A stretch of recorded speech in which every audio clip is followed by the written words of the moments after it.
Hello guys, मैं Manoj Betul vlogger. तो आज सुबह सुबह जाता हूँ नहर की तरफ। तो सुबह का खूबसूरत व्यू बहुत अच्छा लग रहा था, तो मैंने सोचा आज व्लॉग बना लूँ। तो गाइस देख सकते हैं बड़ा नहर जो पोखरनी में है। तो गाइस मैं पोखरनी क्यों आया था, आज पूरे व्लॉग में अपनी सच्चाई दिखाने वाला हूँ। हेलो गाइस, मैं घर में रह के हो गया हूँ बोर, इसलिए जा रहा हूँ पैसे कमाने के लिए। हाँ तो गाइस मैं आ जाता हूँ टांडा जोड़, देख सकते हो आप। तो गाइस अपने साथ वालों को बस में बिठाकर हम जाने वाले हैं बाइक से।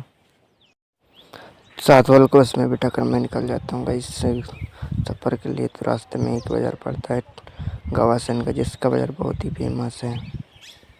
फाइनली गाइस मैं पहुँचने वाला हूँ टेमा गाँव। हेलो तो गाइस बहुत देर सफ़र करने पर मैं पहुँच जाता हूँ टिमरनी। तो गाइस आज है दूसरे दिन और मैं आ जाता हूँ काम करने के लिए। देख सकते हैं मूंग काटने के लिए हम लोग आए थे। तो व्लॉग कैसा लगा कमेंट जरूर कीजिए।